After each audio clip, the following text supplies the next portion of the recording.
So good morning. I'm Terry Allen, the Health Commissioner here at the Cuyahoga County Board of Health. To begin today, I'd like to welcome our County Executive, Armin Budish, to the podium.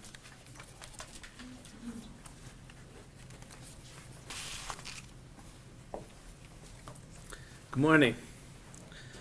Again, I want to start by thanking Commissioner Terry Allen and Dr. Heidi Gullett, who have now been officially recognized as the best in the world, and I certainly agree with that assessment. They are smart, they're compassionate, and we're in good hands with them and their leadership and guidance. Thank you both. Thank you.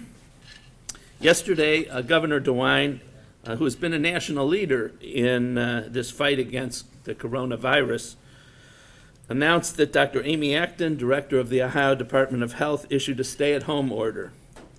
She did this because we can slow this virus down, and we must do that. We must all take this very seriously. We are, all of us, in the midst of probably the greatest battle of our lives. We're fighting for the health and well-being of each and every one of us.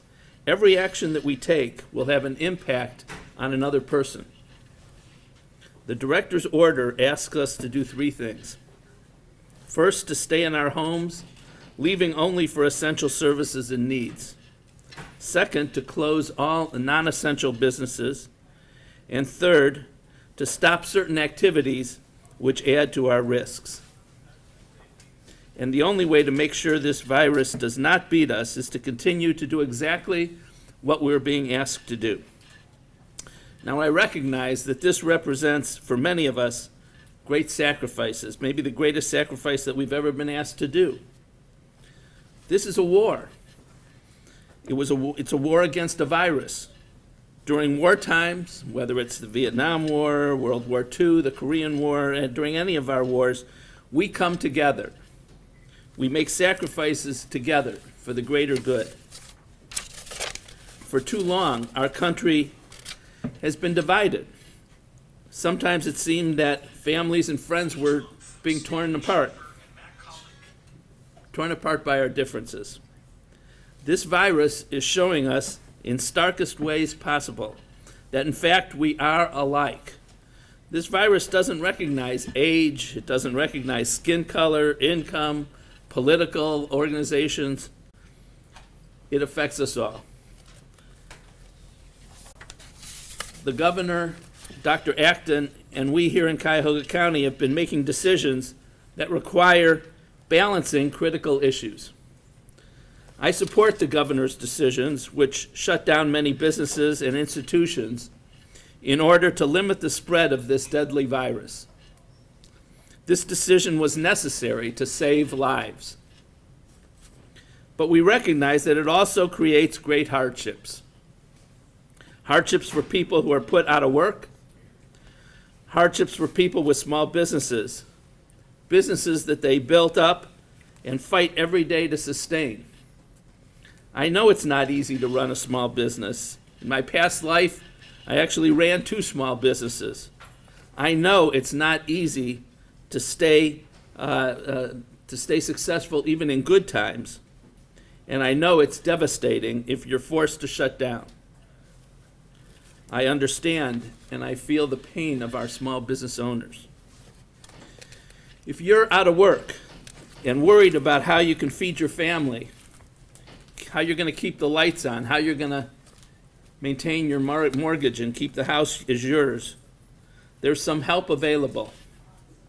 First, go to Ohio Means Jobs, ohiomeansjobs.com, and open an account there. At this site, you can find out about job opportunities. There are several large businesses in Cuyahoga County looking to hire hundreds and hundreds of employees right here. Their services are free. They also offer online programs, career advancement programs for people to utilize. Second, you may be eligible for unemployment insurance. Apply at unemployment.ohio.gov. If you worked at least 20 weeks, with an average salary of $269 a week or more, you should be eligible. I'm working to ask the state to change, to loosen some of the requirements during this crisis so more people can qualify. Third, you may qualify for our standard county benefits: Medicaid for health care, SNAP for food, and TANF for cash assistance. You can apply at benefits.ohio.gov.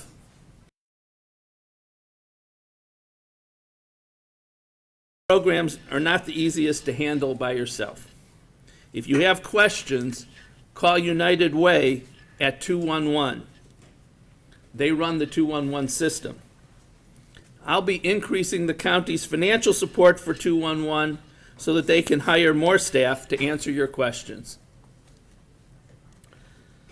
Small business owners are creative and resilient.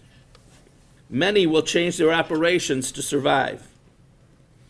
For example, Edwin's, which is a fine dining restaurant in Shaker Square, a sit-down restaurant, has shifted to takeout. I went by for my dinner Friday night, and I can tell you that there was a line of cars around the corner. They are successfully coping with this crisis, and I applaud Brandon Krastowski for his ingenuity. For small business owners generally, there's help available. The Small Business Administration can make low-interest loans up to $2 million to small businesses. You can apply through the SBA disaster website at Economic Injury Loans. The county, while I've been in office, has partnered with groups like the Economic Community Development Institute, the Urban League, and Jumpstart to financially support small businesses. And we're working with them, our partners across the board, right now to provide additional help to small businesses. I've created a small business task force to figure out other ways to help small businesses in this time of crisis. We're talking to partners about creating a business stabilization fund to assist small businesses, and we're working with our local banks as well. Small businesses are the backbone of economic growth in the region. It's heartbreaking, it's truly heartbreaking to see these businesses with doors shut and lights out. We cannot let them die. This is a very tough time for people facing unemployment and for small businesses dealing with closures. The governor's orders and our local actions are designed to protect people's safety and save lives. But I know for many of us, there will be hardships. This will be very hard. As Dr. Acton said, life is not shutting us down. Life is waking us up. We can do this. We will get through this together. We're tough and we're resilient here in Cuyahoga County. By coming together, we will survive and we will thrive. Thank you.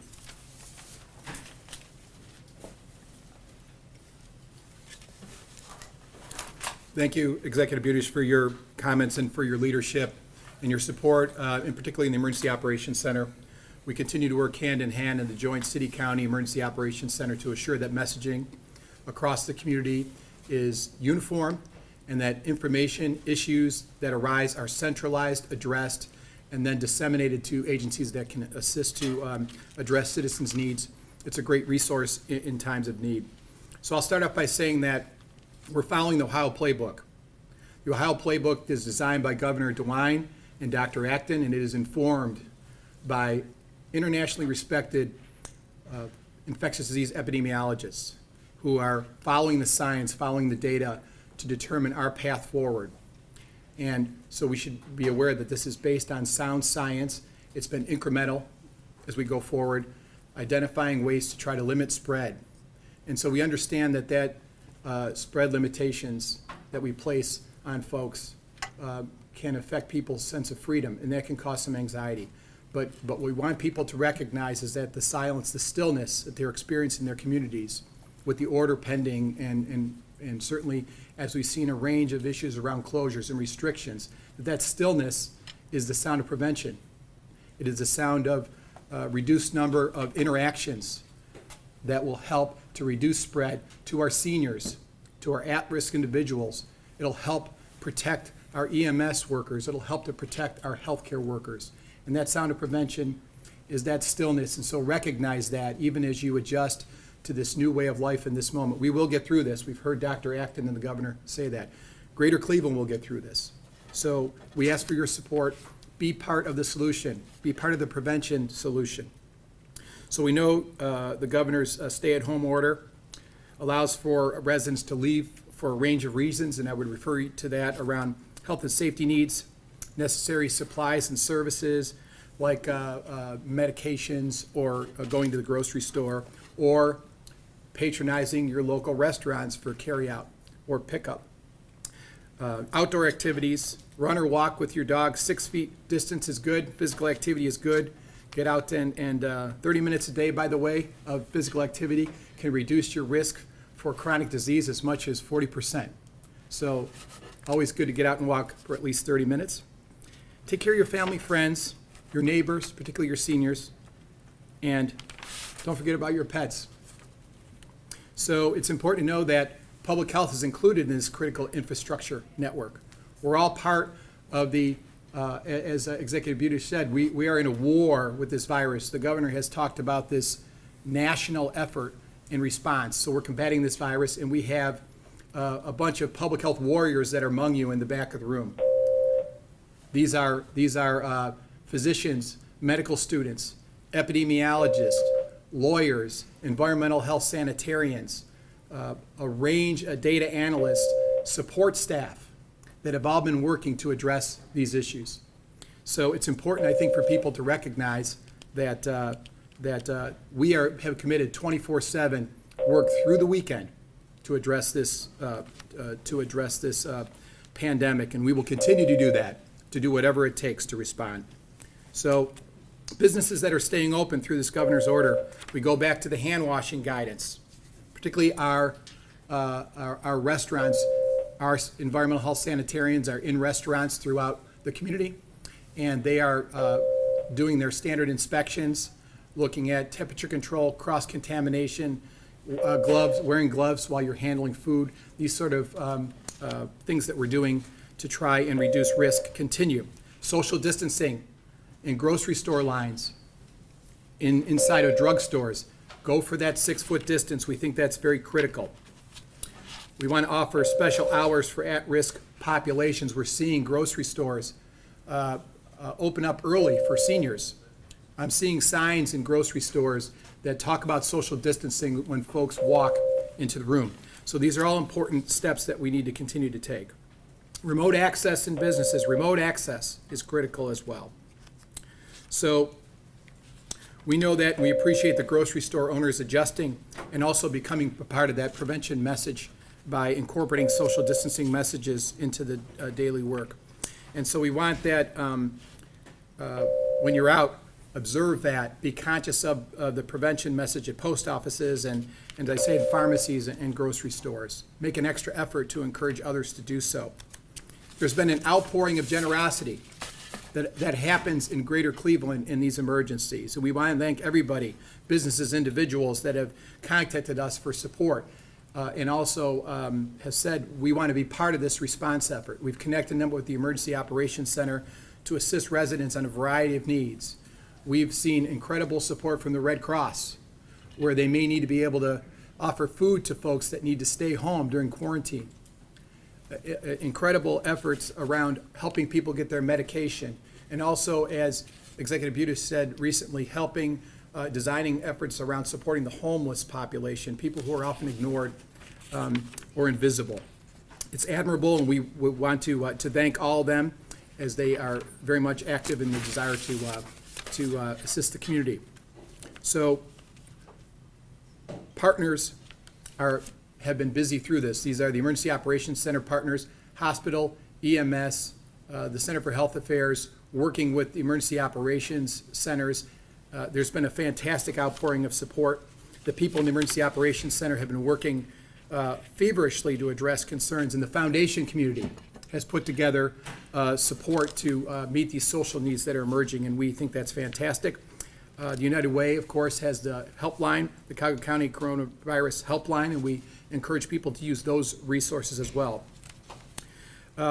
We know that and you're going to hear a bit from Dr. Gullett about the value of what we established now 7 years ago, Connections Back, with Dr. Gullett, who became our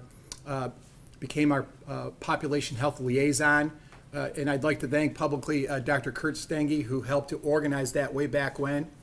His incredible foresight has helped to pave the way for the work that we're seeing today and the connections that exist today. So these folks are doing what they're trained to do, working in hand with our existing epidemiology response staff and disease investigators and a range of support networks. And the relationship has been fantastic.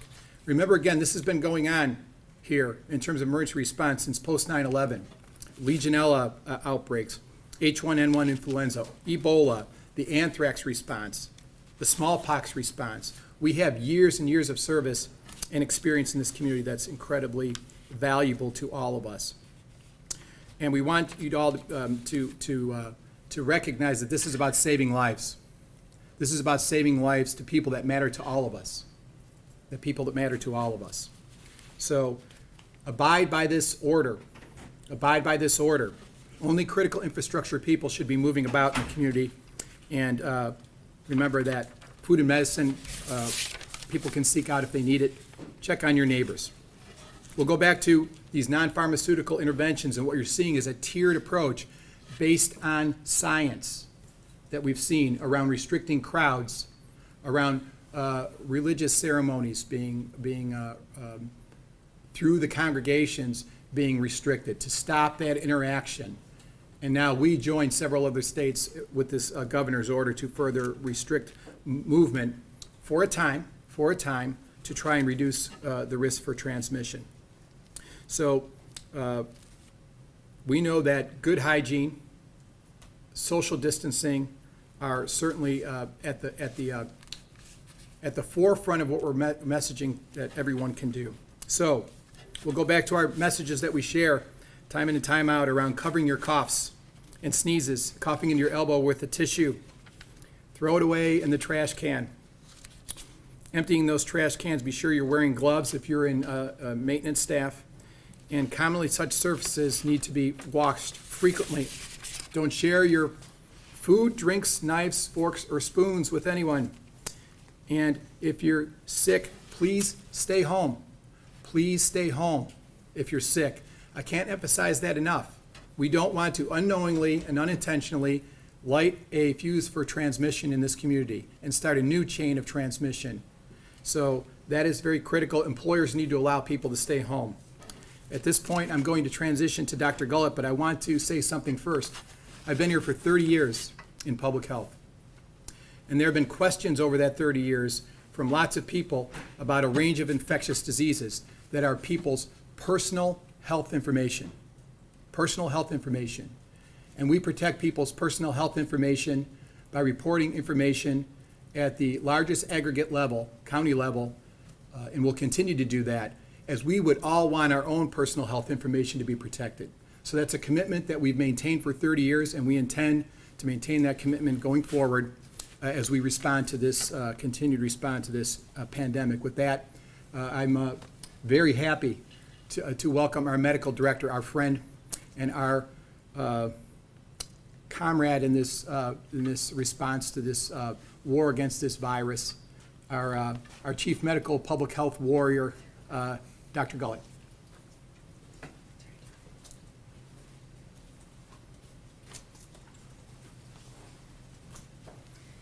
Good morning. I would like to begin by offering my sincerest condolences on behalf of myself and our team to the family here in Cuyahoga County who lost a loved one on Friday evening from this virus.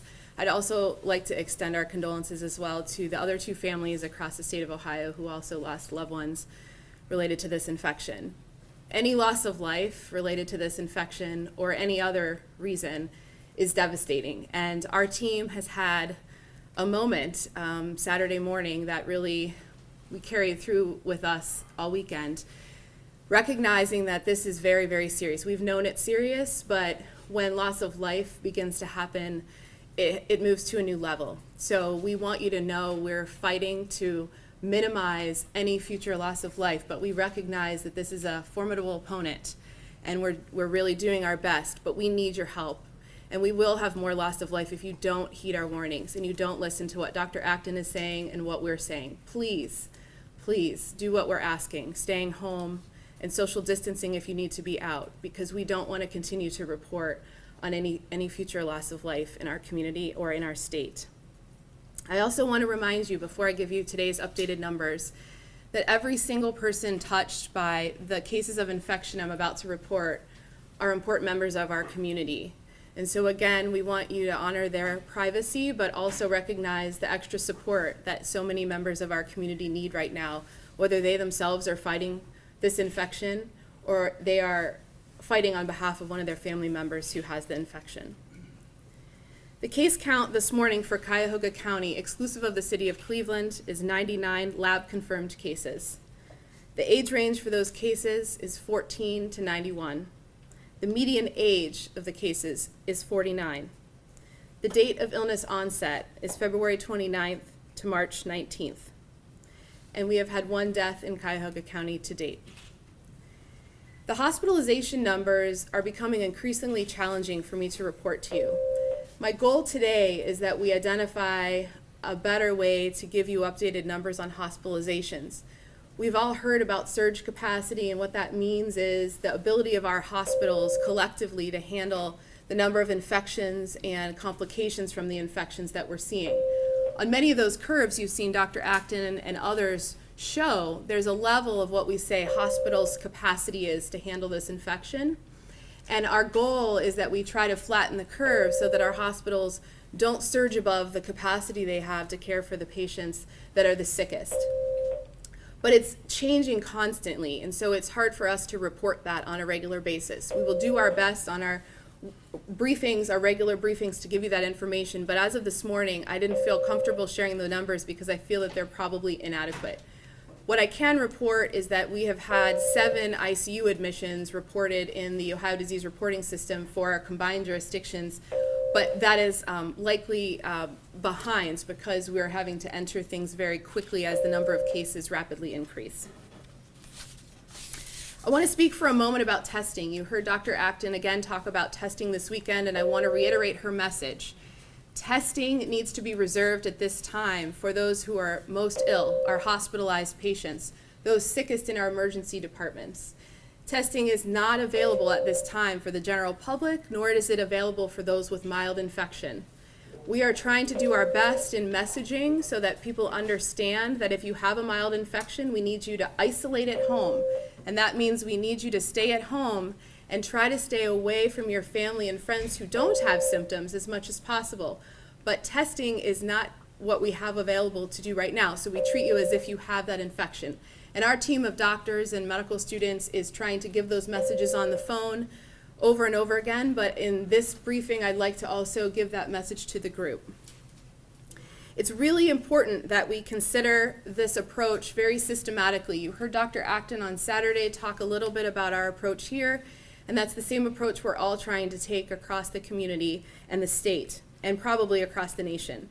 I'm going to briefly talk about a few arms of our approach here, as I know that some people would like some additional clarification about what we're doing. First and foremost, we are trying to flatten the curve by identifying cases, so lab confirmation that people have been diagnosed with COVID-19, and then making contact with those people and identifying any contacts they may have had while they had symptoms. That's called contact tracing. It's important to do that because then we follow the disease investigation. This is really about good history taking and being a disease investigator and identifying those most at risk for the infection. So some people have questioned, including even some of my family and friends, saying, wow, this is so big. How are you continuing to do all of this identification and contact tracing? And I say to them, we need to continue to do that. That's one of our core critical strategies to flattening this curve, and we're not going to stop doing that. And we have a group of folks here that are working tirelessly on that. We worked all weekend on that as more cases came in.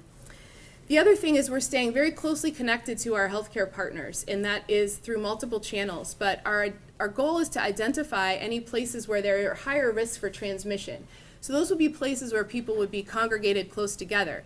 And thanks to the leadership of our governor and Dr. Acton, those places are minimal now. We don't have large gatherings. We acted very quickly following the lead of both Governor DeWine and Dr. Acton to minimize those risks for transmission in large groups in our state.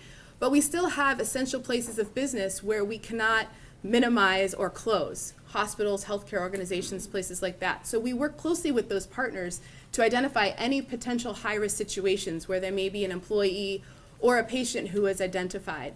And that's why this whole discussion of personal protective equipment is so important, because in our healthcare facilities, if we identify a patient or an employee who becomes sick while at work, we immediately need to isolate them, get equipment on them, and get them to a place where they can't give it to anyone else or no one else can contract it. So that's one of our other key pieces, those high-yield places. We also, through our disease investigation, identify places in the community where we see what we call clusters of infections. Those are infections that we might see a couple people who happen to have been in close contact with one another identified. So we actually are deploying a little extra resources in those places, and that has really helped us, I think, minimize transmission for other people who might be that next layer out of contacts to those small clusters. Next, we're working on supporting individuals and families that may have specific resource needs. This is not going to end soon, and so we need to be sure that people have the resources they need to safely isolate when we identify that they need to do that. Now we're all staying at home, but we also know that some people may be sick at home, and so our job as a health department is to ensure that people have the essential necessary services that they need. And so on the phone, we're identifying that. When we have cases, we're asking, what does your floor plan look like? Are you able to safely isolate away from others in your home? How many people are in your home? Do you have food? Do you have basic needs met? And when we identify that those things are needed, we have a resource unit leader here who is in the back of the room right now, who all weekend I sent him things, and he's working with our Emergency Operations Center to ensure that those needs are met. So we're doing all of that to say that there's a human side of this, there's a humanistic piece of this, and we cannot lose sight of this. We're in a war, but we also have to know that people need to eat and do the basic things they need, their medicines. So we want you to stay home, but we're going to help you with that. And we have an army of people in the community ready to serve that. And our final strategy, before I move on to that, one more thing. I want to highlight that we're trying to do this in the most linguistically and culturally appropriate way as well. So if you're somebody out there who's listening to this through a translation, or somebody who doesn't speak English as a first language, or somebody who needs some food but you need some ingredients that are appropriate to the way you know how to cook, we understand that, and we want to know that, and we want to help you with that. And we have language services available. We've been working hard. Our team here has been translating our written materials that we're sending out about isolation into multiple languages. So if there are needs or languages that we have not yet identified, please call our line and let us know, because we want every person in our community, in whatever language is their first language, to be able to understand this information as well. Finally, our last approach is about looking at a community level data. We don't have widespread testing. You've heard me talk about this at every press conference for the last week. But what we do know is we can use the data we have to create a curve. You heard us talk about flatten the curve over and over. But we need to know what our local curve looks like. And we can only do that when we have data. So we're working hard to use the testing data we do have available in our community to understand what our local Cuyahoga County curve looks like, so that we can do our best to flatten it in the ways that are most appropriate to this community. So we'll continue to do that on a regular basis, and we're working with our regional partners on that as well. Last night, Terry, myself, and others spent some time on the phone with Dr. Acton, other Ohio Department of Health colleagues, as well as our other local health department colleagues across the state, sharing what we're doing in real time just-in-time learning so that we're not reinventing the wheel, but we're helping one another and we're maximizing efficiencies across jurisdictions. We are all in this together as a community, but as local public health partners. And so we're trying to standardize the way that we're approaching this the best we can. And we know that a lot of our people, especially those in essential services in healthcare, may live in other jurisdictions but work here in Cuyahoga County. So we're working to make sure that everyone is cared for across lines.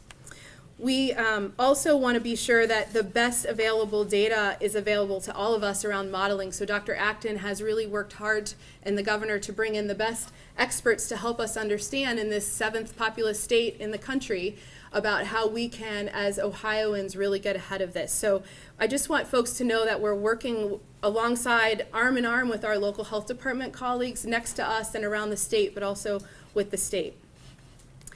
I wanted to also publicly thank the Case Western Reserve University School of Medicine Dean, Dr. Davis, who 7 years ago made it possible as a strategic priority for the medical school to improve the health of the community to allow me to spend time here at the Cuyahoga County Board of Health. And one of the things that's come out of this really difficult time that we're all in is the recognition that partnerships, long-standing, trust-grounded partnerships make all the difference when we reach a crisis. And so what you're seeing here is not something that we threw together in a week. This is something that we've spent almost a decade building trust between partners. And that's also what you see as I talk about our partnerships with our hospital. The Center for Health Affairs, our regional hospital association, is also critically important in this, bringing our hospitals together. And they do that day in and day out, even before the time of crisis. So I wanted to highlight just a few partners, and I'll continue to do that as we unfold. I wish I had hours to name every partner who stepped up to the plate in this crisis. But I want folks to know that when this is over, we can't walk away from partnerships. We have to create more of them. We are all related to one another, and interdependence is the key to us being a strong community on the backside of this crisis. Finally, I would like to thank our media partners who are here today. You too are essential helpers in all of this. You are a critical partner to getting our trusted message out. But you too are at risk. You're here, right? We're appropriately socially distanced in this room. Those of you watching on the internet or on TV can't see what this room looks like, but we reoriented the room. One, because it was important to show off our 100 years of public health wall. But two, it was most important that we were able to socially distance our media partners in the room. But I want to recognize the toll that all of you may be thinking about on your own personal lives and also on the lives of your families. So I want to publicly thank you for your partnership in this, and we look forward to continuing to work with you as long as it takes to get through this. Finally, you've heard me talk a lot about self-care and gratitude, and I'm going to keep talking about it because in a war, you can become weary and you can become worn down. And we can't afford to do that in our community, in our state, in our nation, or quite frankly, in the world. So we had a moment on Friday, our self-care gratitude moment in the morning for our team, and we invoked Mr. Rogers, and I am of that age where I grew up with Mr. Rogers. And he talks a lot about helpers. I think actually it was his mom, and he invokes his mom's memory, and now we invoke his memory. And he says, where there are helpers, there is hope. And I want to leave you with my remarks today on that note, that this room here, this building, even though most of our staff are working remotely, we are all helpers, every single one of us. And because we have helpers rising to the occasion who will never be known publicly, we will never know the deeds that they've done, the donations that they've made, the simple ways that they've extended kindness to others. But they're all helpers, and because of that, we have a lot of hope in this situation. So that's one of the silver linings we can take away from this. So with that, I'll step away and we will take some questions. Please bear with us as we appropriately socially distance between transitions when you're asking us questions for another person. Excuse me. I do have a couple closing comments, and then we will, of course, go forward with questions. Heidi talked about gratitude, and I want to echo that. My appreciation in particular for Dr. Akram Boutros, the CEO of Metro Health. He is a true community-first CEO, and his support of our work to try and reach out and identify areas of concern Metro being there at every turn as our county safety net hospital has been remarkable, and I wanted to publicly thank him. I would also say that what Dr. Gullett illuminated is that medicine and public health were separated at birth. And what we're seeing now is the need for this reunification. It's happening in real time. This connection between public health connected to the community, what happens outside the walls of the hospital system, being sort of seamlessly interconnected with what happens in the system, that we're all part of the overall system of care for Greater Cleveland and for the people that matter to all of us the most. So we are at a crossroads. We're at a crossroads. And I want to specifically talk now to young folks like my kids who are home from college, a couple of them, and other young folks that feel they are invincible. I remember being that way myself when I was much younger. I think we all do. But we are not invincible. We are not invincible. And it isn't just about us individually, right? It's not about us individually as kids, as teens, or folks in our 20s. It's about our grandparents. It's about our senior neighbors that we care about and we love. We need to protect them and not unknowingly become part of the chain of transmission by spending a lot of time congregating together in places because we think this won't affect us. The data shows that we can unknowingly, young folks, be part of that chain of transmission and adversely impact those seniors that we care about most, those fragile folks we care about most. So please take the moment now to be part of the solution. Take to heart this governor's order. Take to heart the governor's order because he's following a science playbook that is designed to increasingly reduce risk of transmission. And we're on board. The public health community is on board. Be part of Greater Cleveland's answer to this pandemic and get on board with the response. So with that, I'd like to stop and ask that all of us here be available for questions for you. What questions do you have? I'm wondering, you folks had said that there are 99 lab-confirmed tests in Cuyahoga County, excluding Cleveland. How many negative tests have there been? So I'll let Dr. Gullett expound. That's a hard number to know for us right now. I think what we're trying to do is everyone's so busy in the response mode, getting a handle on what the negative test numbers are is a bit of a challenge. We know there's still, by the way, a lot of flu out there, a lot of influenza A in particular in the community. So that is out there circulating even as we're working to address the COVID-19 response. So while we would like to know what the negativity rate is right now, the data is pouring in fast, and many of our healthcare partners are busy in response mode caring for people clinically that need assistance. So I don't think we have a good number on that right now, but Dr. Gullett can, I'm sure, offer some additional thoughts about that. So you heard me talk about the we call it the Epi Curve, the flatten the curve approach. You have to actually have a curve to be able to understand if you're flattening it. Part of that also is what there's another number that we like to follow that's called a percent positive, which means that we want to know how many tests are positive compared to how many tests have been done. And a couple days ago, earlier last week, the Ohio Department of Health had notified all of us that labs were no longer going to be putting in their negative results to our Ohio disease reporting system because every single one of the positive results and negative results had been sort of entered in from the lab. And then that's separate from providers who order, who also have to notify us as a health department. So there's a huge efficiency around reporting lab report as well as reporting positives to health departments. And because thousands of tests had been done in the state of Ohio, and most of them had been done here in Northeast Ohio, it was impossible for them to put in the negative. So in-house here in Cleveland, which is Metro Health Hospital, Cleveland Clinic, and University Hospital, to understand exactly how many tests they've run. And then that gives us that what we call the denominator, that bottom number, to be able to actually calculate how many are positive that have been totally done. But there's not a good systematic way right now to do that, and it's partly because of the number of positives that need to be entered and the amount of information. So we're doing our best. We've actually been on the phone on and off all weekend with the lab directors, and we all want that number. The other thing to know, and I mentioned this last week, but I'll reiterate it, is that When there was a lot of drive-through testing happening for a few days last week, those swabs weren't all run for COVID-19. They were run for influenza first.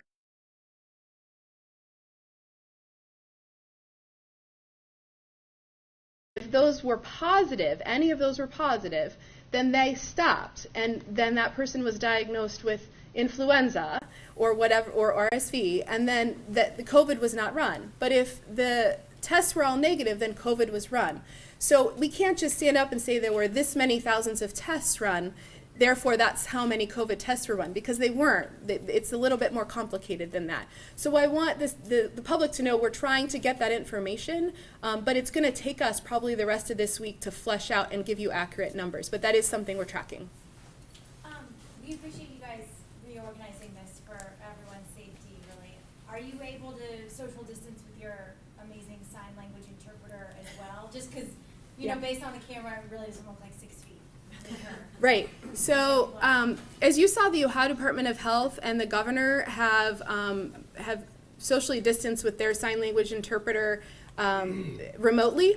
And so we are doing our best. The county has provided her,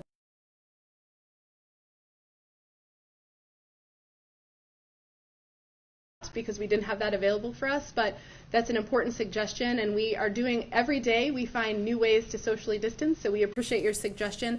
Her safety is of the utmost importance to us, and today we wanted to ensure that all of our hearing impaired community members were able to hear this message, but we will do our very best to virtually bring her in the future. Or it's a little hard because everyone has one camera, so we'll work on that. What is the status of testing supplies and PPE in the healthcare facilities across the area? The question is, what is the status of testing supplies and PPE equipment, so personal protective equipment? First, let me explain what personal protective equipment is for those who may not know. That is equipment that protects anybody who may be exposed to someone who has the infection. And in this case, if someone has an infection, anyone coming into contact with them, for example, in a healthcare field, would need full personal protective equipment, which includes goggles so that there's no eye exposure, as well as a mask, a gown, and gloves. As you've heard internationally, nationally, at the state level and locally, there are limitations in the amount of PPE that we have available. And these are all equipment that, for example, masks, those particular N95 masks, they expire. So it's not that we can have a stockpile of millions of masks available, because once they're expired, we can't use them. You may have seen in the news some healthcare providers were using some expired masks, and they were breaking, and then therefore they're unprotected completely. So one of our challenges is that in a surge capacity situation like this, we have some stockpiles nationally, the Strategic National Stockpile, which our state is to get a shipment at some point, which has some PPE in it, but that still doesn't account for the fact that we're going to use that up at some point. And as surge capacity goes up, that line of what our hospitals can handle, PPE is a problem. So we're working closely with the Center for Health Affairs, and Beth Gatlin is the person who's been a long time, very trusted partner for us around bringing the hospital information together in one place. So she's working tirelessly day and night to figure out what those PPE resources are and what the testing capacity is. I spoke with the state health department partners yesterday asking if there was any additional information around testing.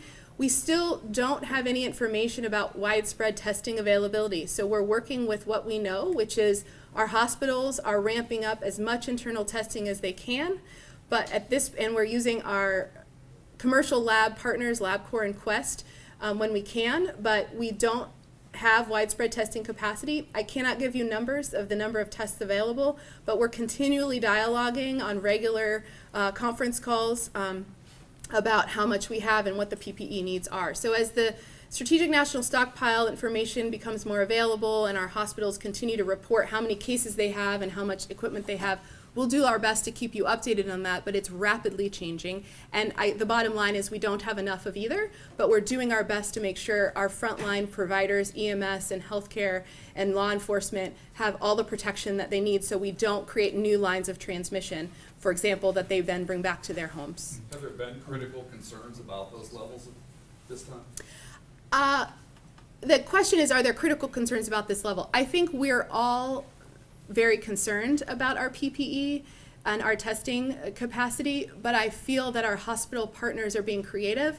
I will tell you, all weekend, I got, and continue to send these to our research unit leaders, I got people calling in and emailing in and saying, we found we have these masks. Where do we take them? We found that we might be able to sew masks, and we want to make sure they're compliant and they actually protect our people. So the Emergency Operations Center and our research unit leader are working on those creative solutions, but we are trying to coordinate so that the hospitals equitably get distributions for the surge that they have, and that we ensure that anything we did put out to our healthcare providers safely protects them.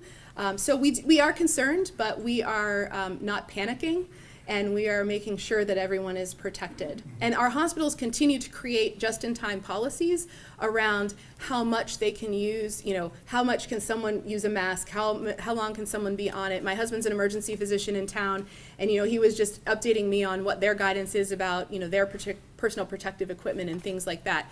We're also actively pursuing ways to sterilize equipment. There's a lot in the media about that, and our hospital partners, including some of our hospital CEOs, actually have been really very contacting us regularly to talk about what we could do across the community with that. But we're not going to do anything that isn't safe. So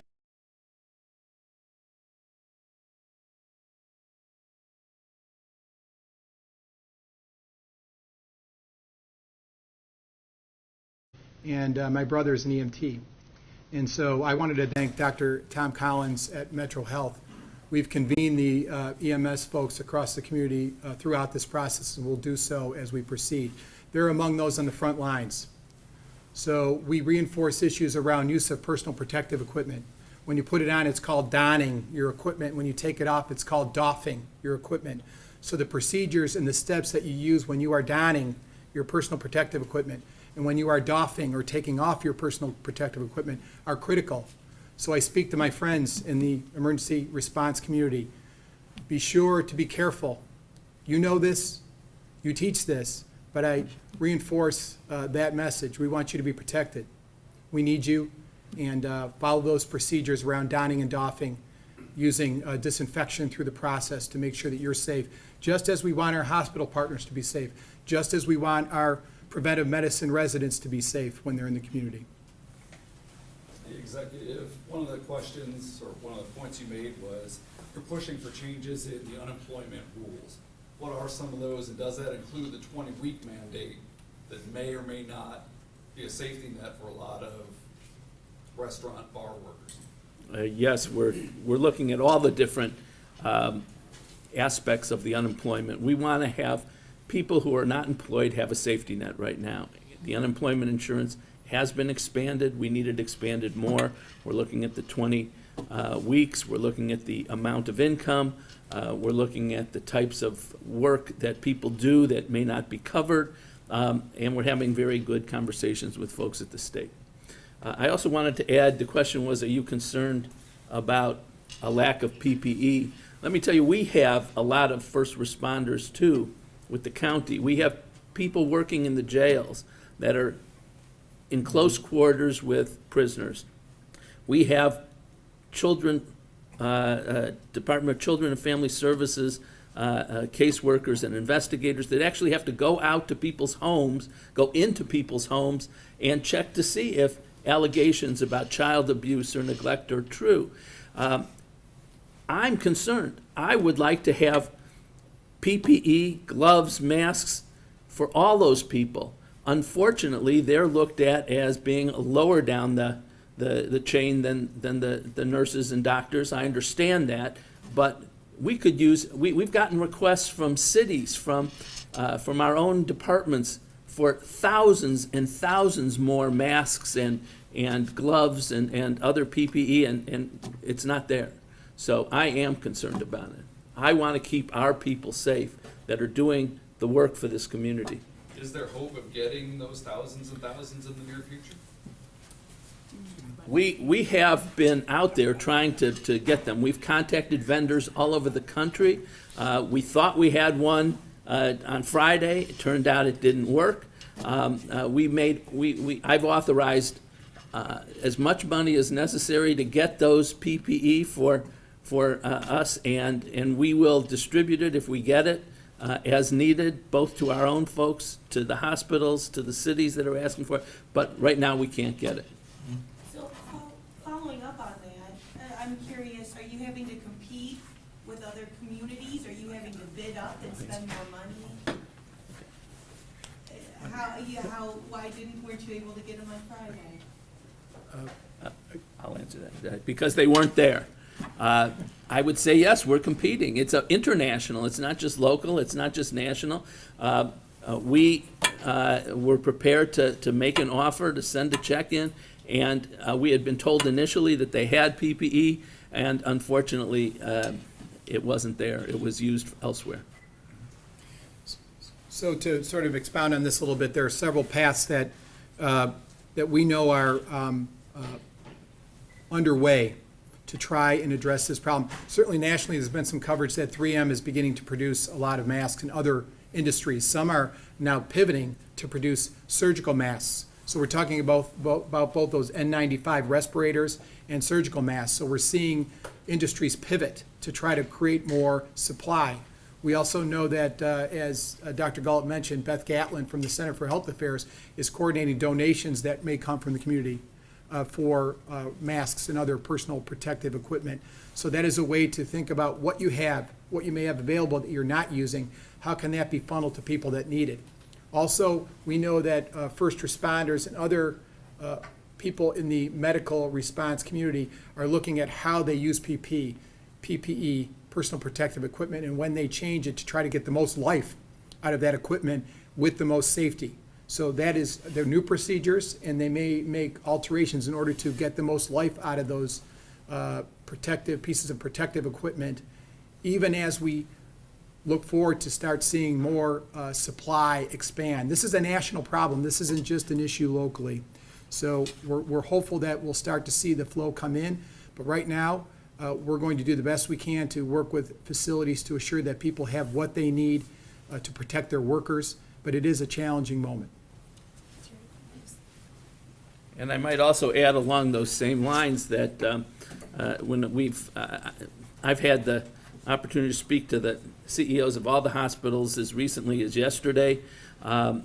We've talked about a lot of different options, as Terry mentioned, one of which I think Terry mentioned in his remarks, or Dr. Gullett, it was sterilization. So we're looking at whether we can take existing masks, for example, and sterilize them, not destroy the masks' effectiveness, and reuse them. That's something that some entrepreneurs, innovators are saying that that's possible. We're looking at that. We're exploring it. I don't know whether it'll work or not. Just to finish up this last line of questioning, if you are out there and you are a nonprofit, which we have had multiple nonprofits actually call in and say we have supplies from all sorts of things, from wipes to nasopharyngeal swabs to personal protective equipment, or you know somebody who has them, if you have a donation, we will ensure that it's equitably distributed. So please call our COVID-19 line if you have something to donate, and we will ensure that we put it with the rest of the distributions that we are getting in. That phone number is 1-855-711-3035.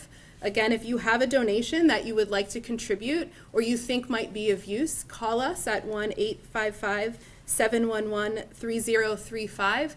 This has been a remarkable time of people being innovative, but also people finding they have a box of N95s here and there that they didn't realize they had actually all weekend. Yeah. So please look around if you are in a facility that might have those and let us know. We'll take one more question. You talked about the Epi Curve locally. Is that something that you've been able to map already, or are you still gathering data? And if so, how does that compare to the state's curve so far? So the question is, our local Epi Curve, is that something that we've been able to take the Epi Curve and map, and then how does that compare to the state? And I would guess others want to know the nation and other countries. So our Epi Curve is something that we are actually using what we call GIS or mapping, and we are looking at mapping a couple different parameters or variables.